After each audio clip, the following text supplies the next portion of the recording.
Benvinguts a Bodega Somarroca, una empresa familiar, propietat de la família Somarroca. Portem ja 20 anys de trajectòria al mercat, que això en perspectiva vitivinícola són 4 dies. Som una empresa jove, una empresa que té gamma, que té collita pròpia, que som creatius de productes interessants que es desmarquen una mica, alguns d'ells, de la tradició penedesenca, i uns altres estan ben arrelats a la zona com a productes autòctones. En el seu moment vam ser pioners amb l'introducció de varietats forànies, no pròpies del Penedès, si bé, evidentment, el gran paquet de vinya que tenim són de les varietats tradicionals, de la trilogia del Cava, de la parellada Macabeu Xarel·lo, de la Garnatxa i de tantes altres varietats que estan aquí introduïdes des de fa molts anys i que es consideren ja varietats autòctones. Però, d'altra banda, també tenim varietats que no són d'aquesta zona. Amb la implantació d'aquestes varietats forànies hem creat, ja des del principi, una línia de vins blancs monovarietals que han tingut molt d'èxit, més que res perquè van despertar l'inquietud de molta gent que no sabia com era un Gewürztraminer o com era un Chardonnay, com era un Riesling o un Muscat. A part dels vins monovarietals que us he parlat, a més fem vins d'assemblatge, tant de varietats tradicionals, com és la trilogia del Cava, la Macabeu Xarel·lo parellada, incorporant amb els nostres caves, amb tots d'ells, en més o menys proporció, la varietat Chardonnay com a varietat forània, però que entenem com a varietat millorant, i vins d'assemblatge diversos, tant blancs, rosats i negres, de varietats autòctones complementades amb varietats forànies de nova implantació al Penedès, com són la Shiraz, la Cabernet Franc, la Cabernet Sauvignon, la Merlot. Algunes d'elles ja porten una certa trajectòria d'anys a la comarca, però que nosaltres ens les hem fet una mica nostres degut a la capacitat de vinya que tenim.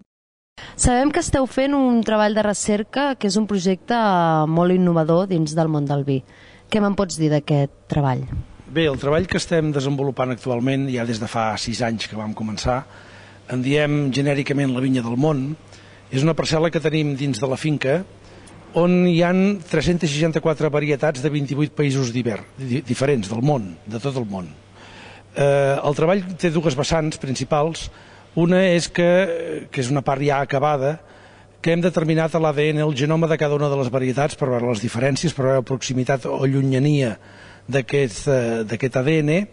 I l'altra part, la part més llarga, la part que costa més, és poder seleccionar una varietat o 2 d'aquestes 364 per poder-la reproduir i plantar-la com a màxim amb 1 hectàrea de superfície, que és el que permet la legislació vigent, per poder crear un vi d'una varietat desconeguda, diferent, trencadora, que es desmarqui una mica dels vins que actualment coneixem. Aquí tenim la planta pilot, és on fem aquest treball d'experimentació amb aquestes varietats. Clar, cada any hem anat eliminant varietats que no tenen interès i que el resultat no ha sigut un resultat d'un vi molt diferenciat, perquè anem a buscar l'alta qualitat, la màxima qualitat possible amb les varietats que van quedant. En aquest moment tenim ja un univers de mostra de 50 varietats de les 364. I aquí podeu veure alguna de les microvinificacions que fem. Perquè clar, de cada varietat collim 20-30 quilos de raïm que s'han de treballar en petit i el resultat cada any és bastant repetitiu i van quedant les que considerem com a més bones o com a més diferenciades del conjunt. Estem fent un treball de recerca que vam començar ja fa 6 anys, és a dir, és un treball llarg, encara ens en queden uns quants, suposo que 3 o 4 anys més per acabar-lo, que té 2 vessants diferents. Una és la determinació de l'ADN, això ho hem fet participant en aquest treball la Universitat Rovira i Virgili, la Facultat d'Enologia de Tarragona, on s'ha determinat l'ADN de cada una de les varietats.